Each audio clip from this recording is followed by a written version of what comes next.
Apa hukumnya suami menyembunyikan uang dari istri?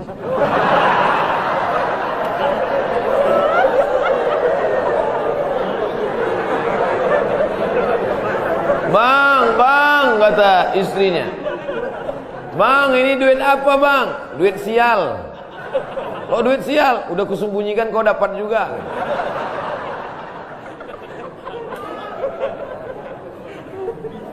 Bapak menikah sama ibu, ibu menikah sama bapak. Apakah hartanya jadi satu atau harta masing-masing?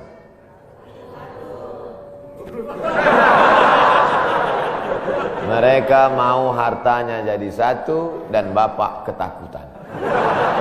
Itu yang saya baca. Sekarang kita baca ayatnya.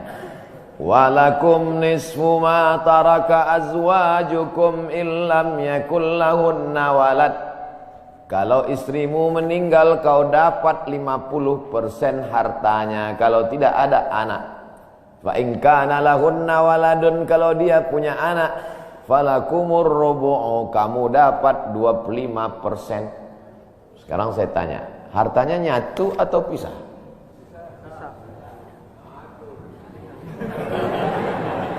Memang kalau belum sarapan susah nangkap.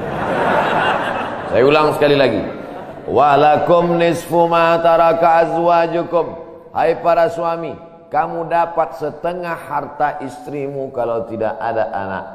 Fa in kana lahunna waladun, kalau ada anak kamu dapat 1/4. Artinya hartanya misah. Harta bapak beda, harta ibu beda. Ibu kerja, punya kebun, punya tanah, punya speedboat, itu harta dia. Bapak punya usaha, harta bapak. Meninggal ibu, 50% untuk bapak. Apa beda harta ibu dengan harta bapak? Di dalam harta bapak ada hak ibu, dalam harta ibu tidak ada hak bapak. Takbir. Saya ulang sekali lagi. Ibu menikah dengan bapak, bapak menikah dengan ibu, ibu bawa harta, bapak bawa harta. Bedanya apa? Dalam harta bapak ada hak ibu, dalam harta ibu tidak ada hak bapak.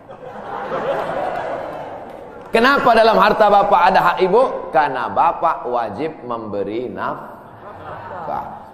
Kewajiban bapak 5. Pertama, kasih makan. Kedua, kasih pakaian. Ketiga, kasih tempat tinggal. Keempat, kasih pendidikan. Kelima, kasih perhatian. Lebih dari yang ini, itu bukan milik mereka lagi. Jelas? Ini ada sekarang suami setelah menikah, pas dilihat surat apa semua, tak ada punya dia. Semua atas nama istrinya.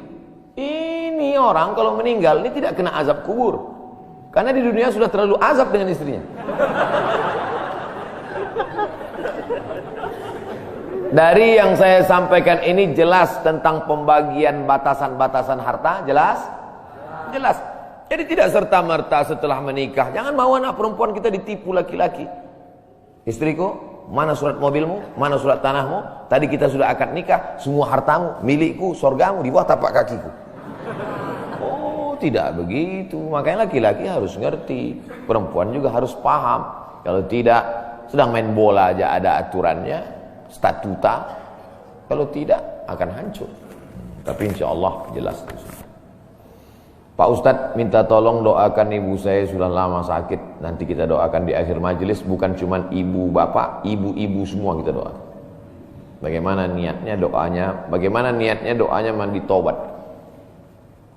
Nawaitu, aku berniat ghuslat taubat, mandi taubat. Saya nggak bisa bahasa Arab Pak Ustadz, bahasa Indonesia, bahasa Makassar, bahasa Jawa, bahasa Batak, bahasa Mandailing, bahasa Aceh.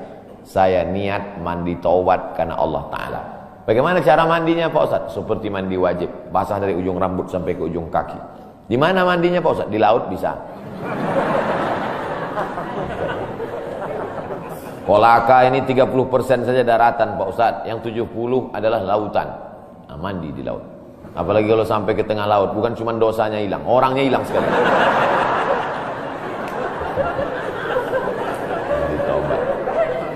Setelah mandi taubat, solat sunat taubat. Usolli sunnatat taubat raka'ataini lillahi ta'ala. Ayatnya bebas.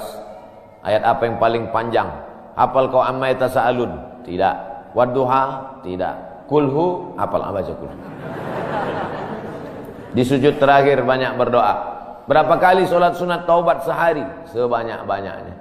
Kami dulu dipesankan guru kami, pagi solat sunat taubat, siang solat sunat taubat, petang solat sunat taubat, sebanyak-banyaknya solat sunat taubat, solat sunat taubat, solat sunat taubat, solat sunat taubat. Usolli sunnatat taubat raka'ataini lillahi ta'ala.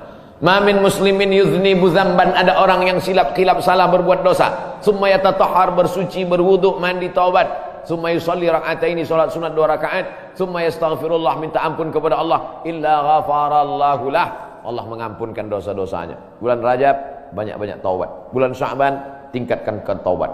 Masuk ke dalam bulan Ramadan, insyaallah mendapatkan Lailatul Qadri khairum min alfi syahr. Semoga Ustaz senantiasa diberikan Allah kesehatan. Amin. Saya dari Medan. Ada juga orang kampung saya di sini. Bagaimana cara bakti seorang anak? Cara membahagiakan orang tua berjarak jauh dengan kita. Sedangkan bertemu dekat bersama orang tua mungkin hanya 1 tahun sekali, Idul Fitri saja, karena harus bekerja di PT Antam Tbk Sulawesi Tenggara. Ada sesuatu yang tak bisa kita bayar dengan uang. Tak bisa dibayar dengan uang. Yang bisa merasakan ini orang yang orang tuanya sudah meninggal. Yang masih hidup tak bisa. Lam ya'rif man lam yadhuq, yang tak pernah merasakannya tak bisa menceritakannya, karena tak bisa dirasakan. Setelah orang tua itu tak ada, barulah kita rasa dunia ini hampa, tak ada guna. Duit itu tak ada gunanya, mobil itu tak ada gunanya, rumah itu tak ada gunanya, apapun tak ada gunanya. Waktu dapat saya gelar doktor dari Sudan, pulang saya ke rumah, tak ada gunanya, tak bisa lagi diceritakan. Dulu apapun yang dapat diceritakan, mak, aku dapat sorban dari mak, aku dapat peci. Setelah pulang tadi, pulang dari Brunei dapat gelar visiting profesor di Universitas Islam Sultan Syarif Ali. Tak ada gunanya, hampa. Paling-paling ditulis di baleho aja, profesor, doktor. Untuk menunjukkan bahwa kita bukan ustadz kaleng-kaleng. Nanti setelah dia tidak ada, barulah kau cari mana kain yang pernah dia pakai dulu, mana sajadah yang dulu dia pakai waktu sholat, di mana dia dulu sering duduk. Bekas tempat duduknya aja pun bisa menghilangkan rindu. Bekas tempat dia duduk dulu, tempat dia duduk makan kacang sambil minum teh. Duduk kau di situ bisa menghilangkan rindu. Quran yang dia baca dulu lengkap dengan rehalnya. Bangun kau tengah malam, kau bentang sajadah, duduk kau di situ, kau buka Quran yang dia baca dulu, hilang rindu. Tapi setelah dia tak ada, makanya mumpung dia masih ada, ciumlah tangannya, peluklah badannya, ciumlah keningnya. Kalau kau ada duit, kirimlah.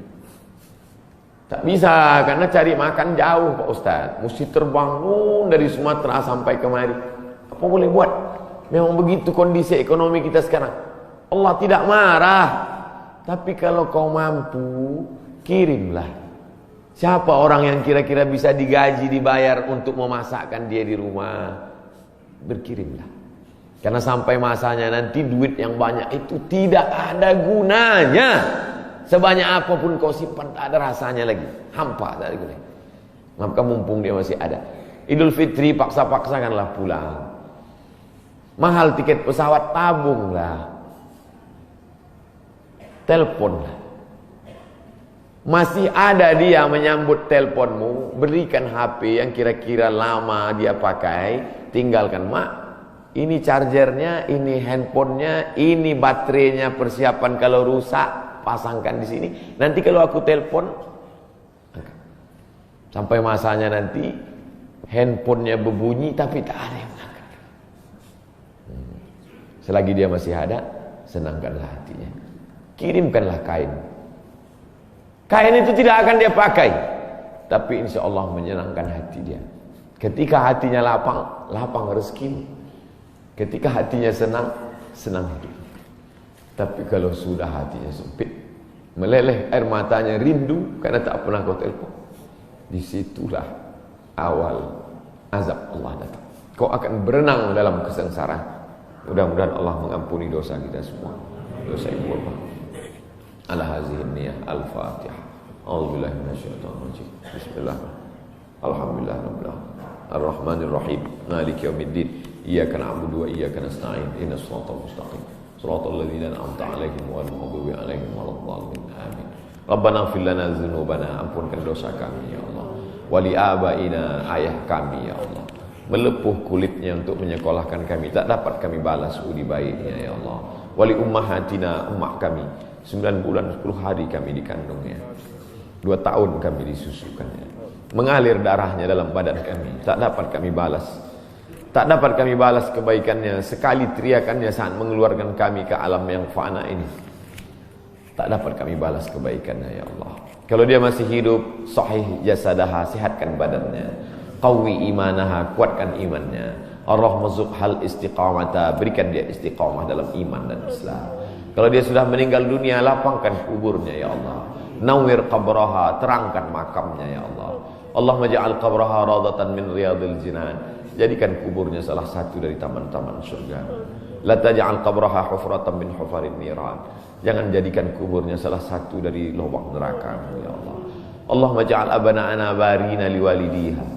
Jadikan anak-anak kami anak-anak yang berbakti kepada orang tua. Allahumma hafazhum min kulli su' wa syarr. Jaga anak-anak kami dari segala perbuatan maksiat dan dosa ya Allah. Rabbana zalamna anfusana, kami sudah banyak buat silap salah dan dosa. Wa illam taghfir lana, kalau kau tidak mengampuni dosa kami, wa tarhamna, kalau kau tidak merahmati kami, lanakunanna minal khasirin. Sudah lama kami jadi orang-orang yang rugi. Allahumma ja'alna minat tawabin, jadikan kami orang yang bertaubat di bulan mulia ini ya Allah. Wa ja'alna minal mutatahhirin, jadikan kami orang yang mensucikan hati. Wa ja'alna min ibadikas salihin, jadikan kami hamba-hambamu yang salih. Allahumma ja'al akhira kalamina inda intihai ajalina, kalau ajal kami sampai, malaikat maut tiba mencabut nyawa kami, jadikanlah yang terakhir keluar dari mulut kami la ilaha illallah Muhammadur Rasulullah SAW. Kalimatu haqqin 'alaiha nahya, dengan itu kami hidup, wa 'alaiha namutu, dengan itu kami mati, wa biha nub'atsu, dengan itu kami nanti akan dibangkitkan di padang mahsyar. Rabbana atina fid dunya hasanah wa fil akhirati hasanah wa qina adzabannar. Wa sallallahu ala sayyidina wa maulana Muhammad wa ala alihi wa sahbihi wa sallam. Walhamdulillahi rabbil alamin.